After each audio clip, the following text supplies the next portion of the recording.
Olá, meus amigos, muito feliz em estar aqui com vocês de novo nessa jornada a caminho da sua aprovação. Hoje temos a segunda aula de balística forense, vamos falar um pouco de lesão corporal. Lembrando que é um assunto que cai muito nas provas de medicina legal, então no mínimo aí tem umas 5 ou 6 para poder falar sobre isso aqui e às vezes uma questão faz a diferença entre a aprovação. Então vem comigo. Falar sobre aqui de balística no interesse médico legal. Existe a ferida de entrada, a ferida de saída, esse percurso que acontece da munição, desse que sai da bala até o corpo, a gente vai falar, e sobre a distância do tiro. Ela pode ser como? A distância, a curta distância ou aquele tiro encostado, distância zero. O professor Genival Veloso França, que é a autoridade de medicina legal aqui no país, ele traz essa classificação e ele traz 5 itens, encostado, queima-roupa e assim por diante. Mas existem outras, Eu gosto muito da tabela do professor Hércules, que são apenas 4. Encostado, a queima-roupa, a curta distância ou a distância. E quando eu falo a distância, gente, eu não estou falando que é tiro de sniper, não. Não é aquele que o cara tá no sniper, não. Olha ali, acima de 60 a 70 centímetros. Então, depois disso aí é a distância. Por quê? Porque não vai ter os elementos secundários desse tiro, que nós vamos ver daqui a pouco. Tá? Lembrando que é tiro, tá? Não é disparo. O disparo vai acontecer, mas o disparo acontece e, em consequente, o tiro sai. Eu posso estar com a arma sem nenhuma munição e efetuar vários disparos, certo? No momento que eu coloco a munição, aí sim eu efetuo o tiro. Ferida de entrada. Isso aqui é muito importante saber. O que acontece? O orifício geralmente é menor do que aquela munição, daquela bala. Eu vou chamar bala de maneira informal, mas sempre que a gente fala é o projetil, tá bom? Ele é menor do que a entrada, porque a pele é elástica. No momento que ela está entrando, a pele é elástica e volta à sua formação original. Então sempre ele é menor na entrada. Arredondado ou ovalar. A gente vai ver um pouco sobre isso em algumas fotos aqui. Bordas são invertidas, ou seja, são vertidas pelo lado de dentro. Ou seja, é para dentro a borda, não é para o lado de fora. Existe ainda orla de escoriação, orla de enxugo e areola equimótica. Esses 3 aqui, gente, são fundamentais para você definir que é uma entrada, tá bom? Orla de enxugo, orla de escoriação e areola equimótica. E dependendo daquela distância que eu falei, ele pode acontecer ainda os efeitos secundários do tiro. Nós vamos ver daqui a pouco. Então olha aqui, se essa bala entrar num ângulo de 90 graus no corpo, ela vai fazer uma lesão circular. Se ela for um pouco oblíqua, ela vai fazer uma lesão ovalar ou elíptica, Quanto mais oblíqua ela tiver, maior vai ser esse rastro. Olha aqui nas fotos do acervo do professor Malthus, entrando aí, 90 graus, circular, redondinha, bonitinha. Entrando um pouco mais oblíqua, observa que ela tem como se fosse uma cauda aqui, Então ela entra nesse sentido, certo?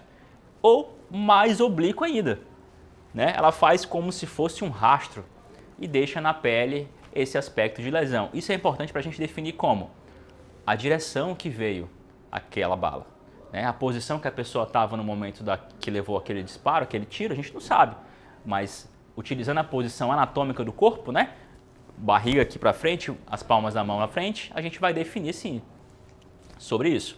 Esse é o assunto que a gente vai falar mais na nossa mentoria. Continuando, na ferida de entrada, que eu falei aqui agora há pouco, tem alguns elementos essenciais. Orla de escoriação, orla de enxugo e areola equimótica. A orla de escoriação, gente, ela está arrancando a pele. No momento que essa bala entrou no corpo, ela arranca a pele. Ela pode ser ainda chamada de orla de contusão. Existem outros nomes. Se a gente pegar livro aí, tem 5, 6, 7, 8 nomes falando só de orla de escoriação, que pode ser chamada inclusive de zona de escoriação, ou halo, e assim por diante. Continuando, nós temos a orla de enxugo. O que acontece? Vocês que viram aí na parte 1 da aula de balística, vocês viram que aquele projetil, no momento que ele está saindo pelo cano, ele está rodando. Só que dentro daquele cano existe o quê? Sujeira, óleo, a pólvora. Então, ele não sai limpo. No momento que ele entra no corpo rodando, ele se limpa no corpo. E quando ele se limpa no corpo, ele deixa uma orla de enxugo. E é possível a gente dizer que aquilo é ferida de entrada baseado nisso também. A areola equimótica, pelo efeito da escoriação e da contusão que acontece no corpo, aqueles vasos da região se rompem e formam ali, nem sempre, uma areola equimótica ao redor daquela lesão. A junção da orla de escoriação com a orla de enxugo é chamado de anel de Fish. Eu sei que não se escreve assim, mas é para você lembrar. Anel de Fish, tá? Isso é um lembrete que cai demais em prova. A junção da orla de escoriação com a orla de enxugo, tá bom? Olha lá. A gente pode ver mais ao centro a orla de escoriação, certo? Essa parte mais enegrecida é a orla de enxugo e a borda aqui do lado é a areola equimótica. Então a gente consegue ver esses elementos aqui e pode dizer de maneira bem segura que isso aqui é um ferimento de entrada e não de saída. Eu fiz essa tabela aqui para poder vocês deixar um pouco mais claro sobre um anel de Fish, ou seja, a junção da orla de escoriação com a orla de enxugo.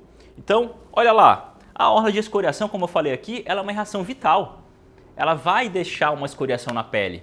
E para isso, a pessoa tem que estar viva. Se eu fizer dar um tiro na pessoa que já está morta, não vai ter reação vital, porque ela não está viva, claro.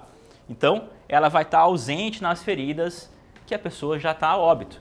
É lógico que se aquele óbito for em seguida, né, eu atirar em seguida do óbito, vai aparecer ainda. Eu preciso de um certo tempo para que não ocorra a orla de escoriação, tá? Raramente ela acontece nas feridas de saída. Existem alguns casos que são exceções, nós vamos ver isso, que ela pode aparecer na ferida de saída. Já a orla de enxugo, ela vai estar sempre aqui, ó, na ferida de entrada. Em algumas ocasiões ela não vai aparecer quando a veste da pessoa é muito grossa. Então no momento que esse projetil vai se limpar na pele, ele se limpa na veste, numa calça jeans grossa, numa roupa grossa, e aí quando a gente olhar a pele não vai ter a orla de enxugo. Por isso que é importante a gente avaliar inclusive as roupas daquela pessoa e não só o corpo. Vai estar ausente também nas feridas de reentrada. Ora, meu amigo, se a lesão foi no braço, saiu novamente no braço e entrou de novo no corpo, é lógico que não vai ter orla de escoriação, orla de enxugo, porque ela já foi limpa na parte externa do braço, ok? Na parte lateral do braço. Nos tiros encostados também não vai aparecer a orla de enxugo, certo? Porque essa sujidade toda, ela vai estar na parte interna do corpo. Nós vamos ver também sobre isso. Professor, mas é sério que a pessoa, quando está morta, não aparece a orla de escoriação? É sério, é verdade. Eu trouxe até uma foto aqui do professor Levi, tá? No livro dele, que está lá, ó. A pessoa já estava em óbito. E aí, observa que tem uma lesão branca em volta, não tem orla de escoriação. Tem uma lesão esbranquiçada, então quer dizer que aquela pessoa já estava morta. Isso é importante para a gente definir se a pessoa foi morta pelo tiro ou se foi morta em consequência de outro evento. Continuando, nas lesões que esse disparo acontece de maneira bem próxima, ou seja, a queima-roupa. Por que a queima-roupa? Porque esses gases que saem da arma, ele literalmente pode queimar a roupa e a pele. Por isso que o nome é a queima-roupa. Então lembrem disso, quando for analisar, você tem que analisar o corpo e as vestes da pessoa também, ok? Nesse ferimento, além daquelas que a gente viu, orla de escoriação, orla de enxugo e areola equimótica, quando esse disparo acontece numa distância ali de 10 centímetros, dependendo daquela tabela que nós vimos, ela vai aparecer ainda a zona de esfumaçamento, a zona de tatuagem e a zona de chamuscamento. Nessas zonas, cada um vai ter uma coisa importante que a gente vai ter que falar aqui agora. Olá, aqui esse gráfico ele vai dizer muito bem, a parte interna vermelha, letra A, é a orla de escoriação, a letra B, a orla de enxugo, a letra C, a zona de tatuagem e a letra D, o chamuscamento, tá? Então, todas as zonas vão estar, se esse tiro foi disparado a uma distância bem curta. Olha a foto aí, o exemplo. Um ferimento de entrada no crânio, vários pontos vermelhos, ou seja, se está vermelho é porque é de pólvora que não sofreu a queima, tá? Além da lesão do corpo, é de pólvora que não sofreu a queima. Se esse cidadão aqui não viesse a óbito, você iria lavar a pele e essas manchas não iriam sair, ia ficar realmente impregnada. Por isso que chama de tatuagem, não vai sair. Observa que tem um halo, né? Esse halo é importante para a gente definir depois, em alguns testes comparativos, a que distância realmente foi efetuado aquele disparo. Se foi a 10 centímetros, a 15 centímetros, a 20 centímetros e assim por diante, utilizando a mesma arma e munições semelhantes. Olha aqui, nesse aqui a gente consegue ver a zona de esfumaçamento, essa parte mais escura. Essa aqui sim, se eu lavar com água e sabão, ela vai sair. A gente consegue ver outras aqui que não vão sair, ó. Zona de tatuagem, fotos aí do professor Maltos. Novamente aí, ó, zona de esfumaçamento, né? Bem claro. E como eu falei que ela vai ser a queima-roupa, às vezes com roupa um pouco mais grossa, fica na roupa, olha lá, ó, a importância de analisar a roupa também junto com o corpo. Então, analisando isso aqui, a gente consegue dizer que o tiro foi disparado a uma distância bem curta. Trouxe esse vídeo aqui para vocês observarem que sai o gás, certo? Sai fumaça e sai a pólvora. Logo no final, ó, as pólvoras saindo. E o professor Levi, novamente, no seu livro, ele mostra isso. A distância de 5 centímetros, de 15 centímetros ou de 25 centímetros. Vai depender do que, gente, aqui? Da arma e daquela munição que você está utilizando. Não é uma regra. E agora vamos para os tiros encostados, ou seja, quando o cano está numa distância zero do corpo. Essa distância zero do corpo, aqueles gases que eu falei antes, ele não vai ter onde ir. Então o que ele vai fazer aqui, ó? Repara aqui nessa figura, cano encostado em um plano ósseo, ou seja, tem um anteparo atrás. Os gases vão querer entrar, vai bater no plano ósseo e vai voltar. Voltando, ele vai fazer um ferimento que é irregular, essa é a exceção, né? Geralmente ferimentos são com as bordas invertidas de entrada, nos tiros encostados que tem um anteparo atrás, como um plano ósseo, esses ferimentos vai ser irregular, as bordas vão estar evertidas pelo lado de fora, tá bom? Olha aqui um exemplo da foto, um tiro encostado no crânio.